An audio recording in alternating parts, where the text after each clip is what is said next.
dalam politik seringkali kita berhadapan dengan situasi yang saya hadapi waktu itu. Yang datang pendukung-pendukung kita, Kang. Pak Anies, kami mati-matian kemarin kampanye kan. Sekarang kenapa Bapak bikin kebijakan anak-anak kami gak bisa masuk? Lah itu kan ongkosnya real tuh. Jadi saya bilang, Bapak Ibu, dulu dukung itu kan untuk menghadirkan keadilan, bukan? Lah kita ingin sistem yang tidak adil ini. Saya tanya sama Bapak Ibu semua di sini, di ruangan ini, waktu itu ketemu. 40 tahun yang lalu Bapak Ibu di mana? Oke, kakek Bapak Ibu sekarang bisa baca tulis tidak? Gak ada yang bisa baca tulis. Itu yang namanya eskalator itu dinikmati oleh Bapak, oleh orang tua Bapak dulu. Sekarang eskalator itu didominasi oleh mereka yang sudah pada naik kelas. Eskalator kan buat kita naik kelas ya. Dinaikin tangganya apa tidak, kita naik kelas oleh eskalator. Eskalator itu sekarang dipakai oleh mereka yang sudah naik kelas terus. Akhirnya apa? Ketimpangan di masyarakat struktural.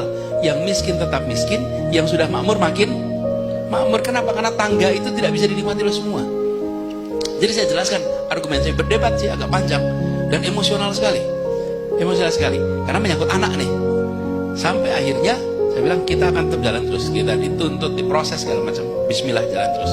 Nah ini yang seringkali benar dalam proses politik enggan untuk diambil. Kami waktu itu putuskan untuk ambil, kenapa? Karena kami yakin bahwa ini akan bisa mengubah wajah Jakarta di masa jangka panjang. Karena mendadak kesetaraan kesempatan itu akan terjadi. Sama kan, partai keadilan kan harus keadilan kita ini. Fokusnya pada keadilan gitu.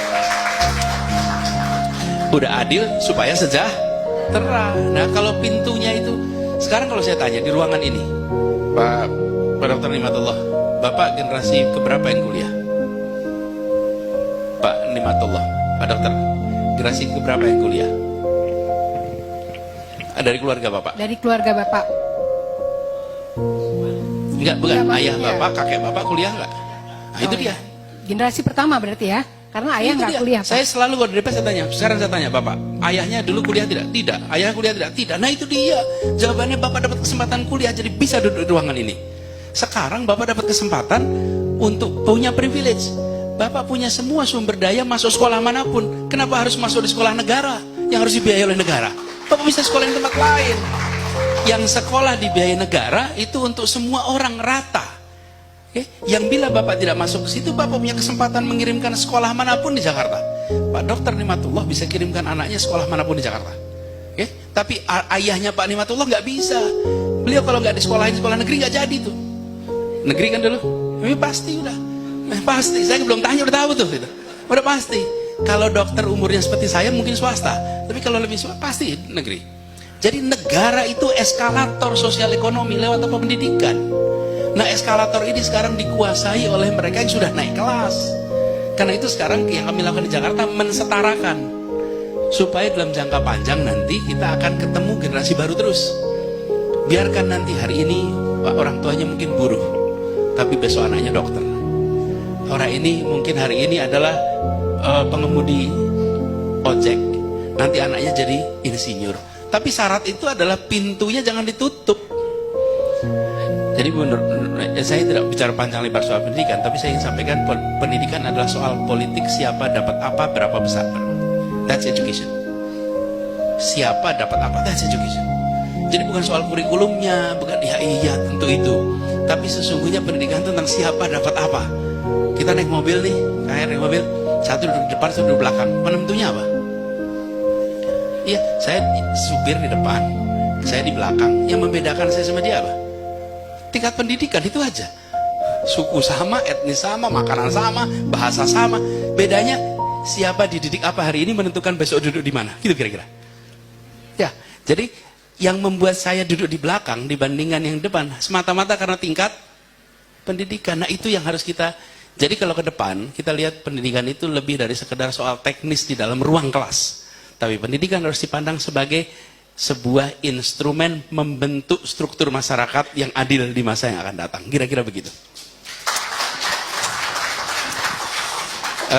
Pak Dr. Nimatullah, mohon maaf jadi Bapak digunakan sebagai sampel, Pak.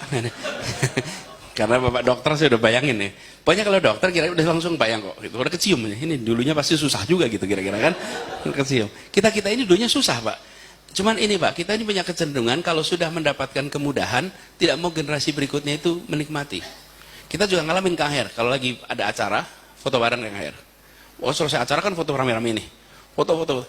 Lalu setelah orang keroyokan foto, ini pengalaman saya nih Pak, keroyokan mau foto bareng nih. Selfie Pak, itu penuh itu. Lalu nanti ada yang bilang, udah, Pak Anies capek. Gitu. Saya perhatikan yang bilang Pak Anies capek itu pasti udah selfie Pak. Iya, nggak ada tuh yang bilang yang belum selfie bilang udah capek, nggak ada itu. Jadi udah straight gitu kan, udah selesai. Lah ente udah gitu, lah yang lain belum gitu. Nah, kita ini dalam pendidikan sering begitu, udah naik kelas terus, udah cukup gitu. Lah jangan dong, kesempatan itu harus diberikan kepada semuanya. Bagaimana mengubah program jadi gerakan, lalu kuantitas atau kualitas? Kami pernah ada sebuah contoh namanya kelas inspirasi Pak. Kelas inspirasi itu sekarang terjadi di mungkin lebih dari 150 kota yang kita udah nggak tahu lagi. Kenapa? Kan udah jadi gerakan murni. Kenapa itu bisa jadi gerakan murni? Karena kualitatif. Jadi kita mengejar pada kualitatif lalu dia menular. Ketika menular tetap menyebut kepada proses awalnya.